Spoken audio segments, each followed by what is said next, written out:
ক্ষমতার কেন্দ্রবিন্দু হয়ে ওঠে প্রধানমন্ত্রীর কার্যালয়, এমন একটি শিরোনামে সমকালের একটি বিশেষ প্রতিবেদন প্রকাশিত হয়েছে আজ। আর আজকের সংবাদ পর্যালোচনায় এই বিষয় নিয়ে আমাদের সঙ্গে কথা বলার জন্য যুক্ত আছেন সমকালের সহযোগী সম্পাদক জাকির হোসেন। তার কাছ থেকে এই সম্পর্কে বিস্তারিত জানবো। জাকির হোসেন, কেমন আছেন? ভালো আছে। গতকাল যে বিআইডিএস এর সম্মেলন হলো, সেই সম্মেলনে বিশিষ্ট অর্থনীতিবিদ বেশ কিছু মন্তব্য করেছেন, সেই বিষয়ে যদি আপনি একটু জানাতেন। আমাদের বাংলাদেশ উন্নয়ন গবেষণা প্রতিষ্ঠান বিআইডিএস তারা প্রতি বছর ডেভেলপমেন্টের উপরে একটা সম্মেলন করে থাকে। এবারটা হচ্ছে 4 দিনের সম্মেলনের বিষয়বস্তু আপনার সমতা, স্বাধীনতা, ন্যায্যতা এবং সুযোগ, এই শিরোনামের তারা সম্মেলন করেছে। কাল সম্মেলনের প্রথম দিনে আমাদের দেশের বিশিষ্ট অর্থনীতিবিদ রেহমান সোবান উনি একটি পাবলিক লেকচার দিয়েছেন, যার বিষয় ছিলেন অর্থনৈতিক ও সামাজিক সংস্কার। তো উনি কথা প্রসঙ্গে এই মন্তব্যটি করেছেন। উনি এখানে শিরোনামে প্রধানমন্ত্রীর কার্যালয়ে এসেছে, উনি কথা প্রসঙ্গে বলেছেন যে বাংলাদেশের আসলে সরকার এবং রাজনৈতিক দলগুলোর ক্ষমতা কেন্দ্রীভূত। প্রধানমন্ত্রীর কার্যালয় কিংবা এর আগে রাষ্ট্রপতির কার্যালয়ে দেখা যায় যে ক্ষমতা কেন্দ্রীভূত। সংসদ সদস্যদের অনেক সময় নীতি নির্ধারণে ভূমিকা থাকে কম। রাজনৈতিক দলগুলোতে যিনি প্রধান, তার কাছেই ক্ষমতা কেন্দ্রীভূত। অন্যদের ভূমিকা কম রাজনৈতিক দলগুলোতে। তো উনি বাংলাদেশের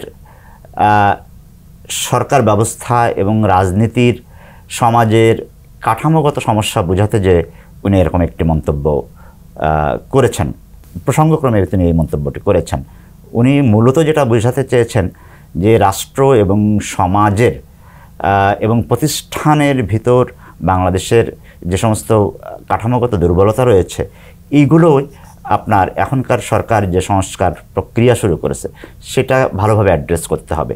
বিশেষ করে উনি স্থানীয় সরকারের ক্ষমতায়নের কথা বলেছেন, যে সব কিছুই তো ঢাকা কেন্দ্রিক, কিংবা স্থানীয় সরকার যারা উপজেলা পর্যায়ে, ইউনিয়ন পরিষদ পর্যায়ে যদি আপনি ক্ষমতার বিকেন্দ্রীকরণ করেন, তাহলে এটা একটা গণতান্ত্রিক চর্চা হবে এবং দেশের উন্নয়নে তা বেশ সহায়ক হবে। রাজনৈতিক দলগুলো নিয়েও তিনি বলেছেন যে দলগুলো অগণতান্ত্রিক। এই বিষয়ে আপনার মূল্যায়নটা একটু জানতে চাই। হ্যাঁ, উনি যেটা বলেছেন যে আমাদের দেশে রাজনৈতিক দলগুলো প্রধানত রাজনৈতিক দলের যিনি শীর্ষ নেতৃত্বে থাকেন তার সিদ্ধান্তের উপরেই রাজনৈতিক দলগুলো পরিচালিত হয়। এখানে গণতান্ত্রিক চর্চার অভাব রয়েছে। যারা সংসদ সদস্য নির্বাচিত হন তারা সংসদে খুব একটা ভূমিকা রাখতে পারেন না। তারা, উনি যেটা বলেছেন, একটা শব্দ, একটা বাক্য, যে তারা রাবার স্টাম্প হিসাবে কাজ করেন। হয়তো দলীয় প্রধানের সিদ্ধান্তই চূড়ান্ত তারা ভেবেই, তারা আসলে কার্যকর সংসদ যেটা একটা আলোচনা হবে, ডিবেট হবে, সবাই মতামত রাখবেন, বিতর্ক করবেন, সেরকম পরিস্থিতি বাংলাদেশের পার্লামেন্টেও দেখা যায় না, রাজনৈতিক দলগুলোর মধ্যেও সেই চর্চা খুব একটা দেখা যায় না। আরেকটি বিষয় আপনার কাছে একটু জানতে চাই, যে সংস্কার নিয়ে তিনি একটি মন্তব্য করেছেন যে এখন আর থেরাপিতে কাজ হবে না, ডিরেক্ট সার্জারি লাগবে। সেই বিষয়টাও এসেছে এখানে। হ্যাঁ, উনি আমাদের সমস্যাগুলো এত গভীরে চলে গিয়েছে, বিশেষ করে গত সরকারের 3টা মেয়াদে, হ্যাঁ, এটা প্রসারিত হয়েছে যে এক ধরনের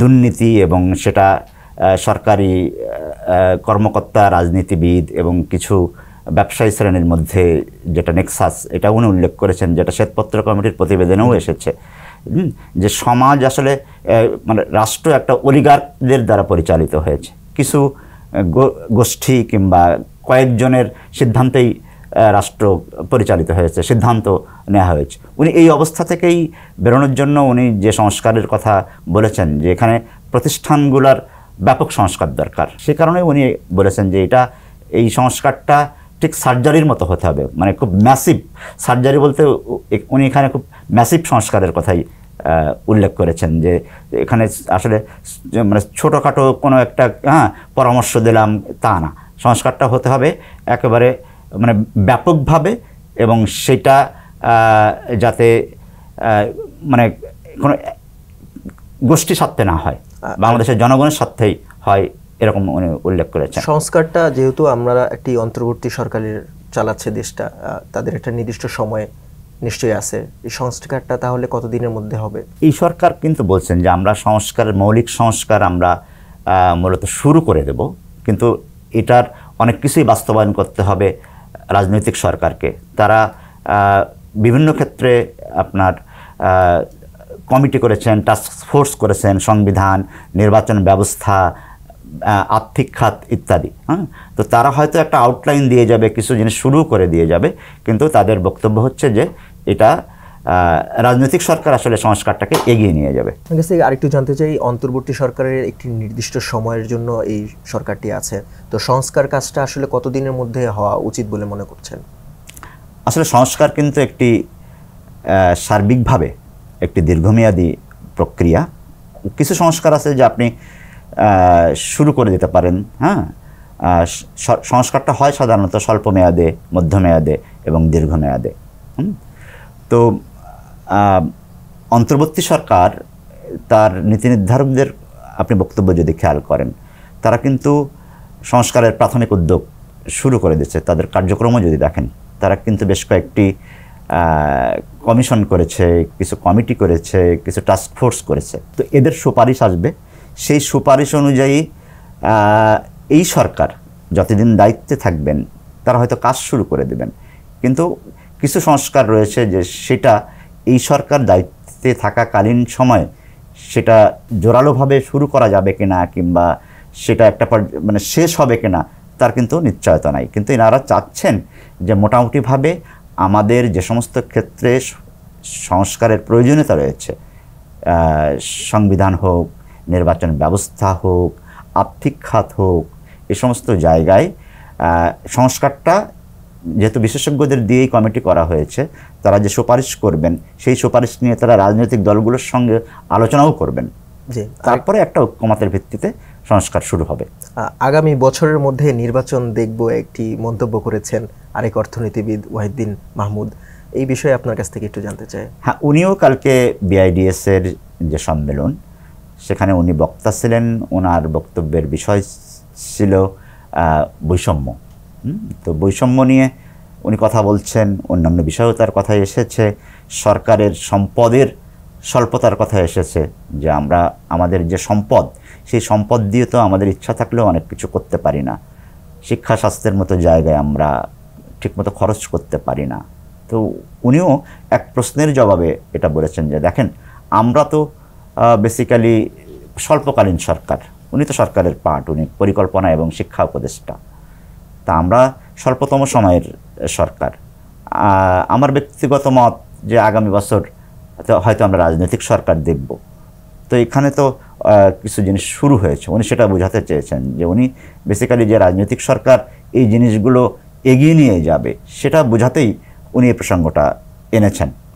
তো এই সরকারের স্থায়িত্ব নিয়ে দেখা গেল, এবং উনি কিন্তু পরেও রিপিট করেছেন যে এটা কিন্তু আমার মানে ব্যক্তিগত মতামত। যদি এটা নিয়ে এখন রাজনৈতিক অঙ্গনে নানান কথা রয়েছে, অন্তর্বর্তী সরকারের পক্ষ থেকে এখনও সুনির্দিষ্টভাবে নির্বাচনের তারিখ কিংবা তাদের কতদিন লাগতে পারে এরকম খুব সুনির্দিষ্ট বক্তব্য আমরা পাইনি। বিভিন্ন সময় আমরা বিভিন্ন মন্তব্য থেকে নানান বিচার বিশ্লেষণ আমরা দেখেছি। এখন আরেকটি বিষয় আপনার কাছ থেকে জানতে চাই, বাংলাদেশের যে ব্যাংক খাতগুলো এখন কি অবস্থানে রয়েছে? সরকারের অনেকগুলো সময় আমরা পার করেছে দেখলাম। এ সরকার তো আমরা তো আগস্টে দায়িত্ব নিয়েছে, তো সে 4-5 মাস তো হয়েই গেছে। সরকার দায়িত্ব নেওয়ার পর বাংলাদেশ ব্যাংকের গভর্নর তো আপনি জানেন যে চেঞ্জ হয়েছে, বিশিষ্ট অর্থনীতিবিদ ডক্টর আহসানিস মনসুর, উনি বাংলাদেশ ব্যাংকের গভর্নরের দায়িত্ব পালন করছেন। বাংলাদেশ ব্যাংক যেটা করেছে আর্থিক খাতের, বিশেষত ব্যাংক খাতের যে সমস্যাগুলো হচ্ছে, যে সেটা হচ্ছে যে ব্যাংক খাতে ব্যাপকভাবে দুর্নীতি এবং অনিয়ম ছিল, যার ফলাফল হিসাবে আমরা প্রচুর খেলাপি ঋণ দেখেছি, ঋণের অপব্যবহার দেখেছি, তাই না? কিছু ব্যাংকের অবস্থা দুর্বল হয়ে গেছে। ব্যাংকের আমানতকারীদের যে অর্থ, সেই অর্থ এক প্রকার লোপাট হয়েছে, অনেক অর্থ, তাই না? মানে সেই অর্থটা আর ফেরত আসছে না। তো এরকম একটা ভঙ্গুর একটা আর্থিক খাতকে এই সরকার এসে পেয়েছে, এবং উনি প্রথমে যেটা করেছে যে প্রত্যেকটা ব্যাংকের পরিস্থিতি বোঝার চেষ্টা করেছে, কার কী অবস্থা, তাদের এখানে যে সমস্ত ব্যাংকের নেতৃত্বের প্রয়োজন দরকার, মানে পরিবর্তন দরকার, সেখানে পরিবর্তন এনেছেন। কোনো জায়গায় বাংলাদেশ ব্যাংক হয়তো তাদের বোর্ড নিজেরাই বাংলাদেশ ব্যাংকই পুনর্গঠন করে দিয়েছে, এরকম একটা পরিস্থিতি। তো যে সমস্ত ব্যাংক ওনারা 8 থেকে 10টা ব্যাংক খুবই দুর্বল অবস্থায় চিহ্নিত করেছে, তাদেরকে আলাদাভাবে ট্রিট করা হচ্ছে। তো সম্প্রতি আমরা যেটা দেখেছি যে সবল ব্যাংকগুলোকে বাংলাদেশ ব্যাংক বলেছিল। একটা কথা আমি বলে নিই, যে সমস্ত ব্যাংকের অনেক ক্ষেত্রে দেখা যাচ্ছে যে আমানতকারীরা ওনার হাতে টাকা জমা রেখেছেন, তাই না? তো তার মেয়াদ পূর্তি হয়ে গেছে, কিংবা উনি তার সেভিংস অ্যাকাউন্টে টাকা রেখেছেন, উনি টাকা তুলতে চান। তো কোনো ব্যাংকের অবস্থা এত দুর্বল যে হয়তো চাহিদা মতো সে আমানতকারীদের টাকা দিতে পারছে না। তো এটা তো খুবই একটা উদ্বেগজনক খবর, কারণ আপনার টাকা আপনি ব্যাংকে রাখবেন, আপনি আপনার প্রয়োজন মতো তুলবেন, এটাই তো একটা স্বাভাবিক ব্যাংকিং ব্যবস্থা। তো যখন এইরকম কিছু ঘটনা ঘটতে থাকলো এবং ঘটছে, তখন বাংলাদেশ ব্যাংক এই ব্যাংকগুলোতে আলাদাভাবে কেয়ার করার ব্যবস্থা নিয়েছে। প্রথমে সবল ব্যাংকগুলোকে বলেছিল যে বাংলাদেশ ব্যাংক আসলে সরাসরি এদেরকে ধার দিতে চায় না, কারণ এটা তো চলতে পারছে না ঠিকমতো। তো সবল ব্যাংকগুলোকে বলেছিল যে আমরা আপনাদেরকে গ্যারান্টি দেব। গ্যারান্টি মনে হচ্ছে এরকম যে আপনি তাদেরকে ধার দেন, যদি তারা দিতে ব্যর্থ হয় তাহলে আমি জামিনদার, মানে আপনার টাকার ব্যবস্থা আমি করে দেব। এই ছিল বাংলাদেশ ব্যাংকের অবস্থান। তখন দেখা গেল যে সমস্ত ব্যাংকগুলোকে এরকম অ্যাপ্রোচ করা হয়েছে, যারা শক্তিশালী ব্যাংক, তারা এটা নিয়ে খুব বেশি তারা সাহস পায় নাই, যে যদি কোনো ক্রমে আমি টাকা ফেরত না পাই, কিংবা কোনো একটা কারণে হোক তাদের এখানে বাংলাদেশ ব্যাংক ভালো রেসপন্স পায়নি। তখন বাংলাদেশ ব্যাংক এবং পরিস্থিতির খুব একটা উন্নতি না হয়, আমানতকারীদের পক্ষ থেকে বারবার অভিযোগ আসতে থাকায় যে আমরা তো সমস্যায় পড়ছি, তখন বাংলাদেশ ব্যাংক তাদেরকে বিশেষ ধার, যেটা আমরা গত সপ্তাহে দেখেছি যে 22,500 কোটি টাকা বিশেষ ধারের ব্যবস্থা করেছে। কিন্তু এটা নিয়ে একটা বিতর্ক হচ্ছে এরকম যে বাংলাদেশ ব্যাংকের বর্তমান নেতৃত্ব এবং অন্তর্বর্তী সরকারের নীতি নির্ধারকদের অনেকেই কিন্তু বলেছে যে গত সরকার টাকা ছাপিয়ে সরকারকে ধার দেওয়ার জন্য এবং এ সমস্ত ব্যাংকগুলোকেই ধার দেওয়ার জন্য মূল্যস্ফীতি উস্কে দিয়েছে। মানে বিষয়টা হচ্ছে এরকম যে কেন্দ্রীয় ব্যাংক যদি সরাসরি বাজারে টাকা দেয়, ব্যাংককে দিক, সরকারকে দিক, তার ইফেক্টটা হচ্ছে আপনার নতুন মুদ্রা সৃষ্টির মতো। এমন না যে কেন্দ্রীয় ব্যাংক ওই দিনই টাকা চেপে নিয়ে এসে ব্যাংকগুলোকে দিয়েছে, তা না। এটাকে ওইভাবেই বোঝায় যে কেন্দ্রীয় ব্যাংক যদি সরাসরি ধার দেয়, সেটা টাকা ছাপানোর মতো প্রভাব তৈরি করে অর্থনীতিতে, মানে বাড়তি মুদ্রা সরবরাহ করে এবং সেটা মূল্যস্ফীতিকে উস্কে দেয়। তো যেহেতু বর্তমান সরকারের নীতি নির্ধারকদের এবং গভর্নরও বলেছেন যে গত সরকারের আমলে এই জিনিসটা করার কারণে এটা মূল্যস্ফীতি বাড়ার অন্যতম কারণ।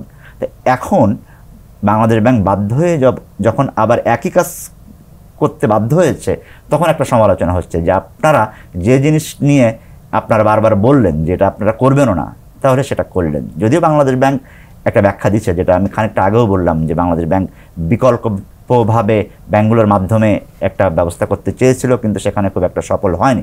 আর একটা জিনিস হচ্ছে যে বাংলাদেশ ব্যাংক এই যে টাকাটা ধার দিচ্ছে, একইভাবে বাজার থেকেও কিছু টাকা বাংলাদেশ ব্যাংকে তোলারও ব্যবস্থা করেছে। যে সমস্ত ব্যাংকে উদ্বৃত্ত তারল্য রয়েছে, তাদেরকে বাংলাদেশ ব্যাংক বিল, যেটা তার মাধ্যমে তাদের কাছ থেকে ঋণ নিচ্ছে। তাহলে কী হচ্ছে যে বাজারে টাকা যাচ্ছে, আবার বাজার থেকে তার বিপরীতে কিছু টাকা আসছে, তাহলে মূল্যস্ফীতির উপরে যে নেতিবাচক প্রভাব পড়ার কথা হয়তো ঠিক অতটা পড়বে না। এই হচ্ছে বাংলাদেশ ব্যাংকের ভাষ্য। আরেকটি বিষয় সাধারণ মানুষের জানার আগ্রহ, নতুন নোট ছাপার একটি কথা রয়েছে যেখানে বঙ্গবন্ধুর ছবি থাকবে না, সেইটার সর্বশেষ এখন কোন অবস্থায় আছে? আমি একটা গণমাধ্যমে দেখেছি, বিভিন্ন জায়গায় এসেছে যে বাংলাদেশ ব্যাংক হয়তো এরকম একটা সিদ্ধান্ত নিতে যাচ্ছে। আসলে নোট ছাপানোর প্রক্রিয়া কিন্তু বাংলাদেশ ব্যাংক মাঝে সাঝে নোটের ডিজাইন চেঞ্জ করে। এর আগে আমরা দেখেছিলাম যে নোটে আমাদের যে জাতীয় প্রতীক থাকে সবসময়, সেখানে বঙ্গবন্ধুর ছবি দিয়ে গত সরকার সেটাকে ডিজাইনটা চেঞ্জ করেছিল। এখন এই সিদ্ধান্তটা কোন পর্যায়ের আমি ঠিক সঠিকভাবে জানি না, তবে এটা আলোচনায় আছে যে নোটের ডিজাইন চেঞ্জ করা হতে পারে। ধন্যবাদ জাকির হোসেন। পরবর্তীতে আপনার সঙ্গে আবারও আমরা যুক্ত হব অন্য কোনো বিষয় নিয়ে। আপনাকেও ধন্যবাদ। দর্শক, এই ছিল আজকে সংবাদ পর্যালোচনার বিষয়। আগামীতে নতুন কোনো সংবাদ নিয়ে আপনাদের সামনে আবারও হাজির হব। ততক্ষণ পর্যন্ত সমকালের সঙ্গে থাকুন। দেশ বিদেশের সর্বশেষ সংবাদগুলো জানতে www.সমকাল.com চোখ রাখুন।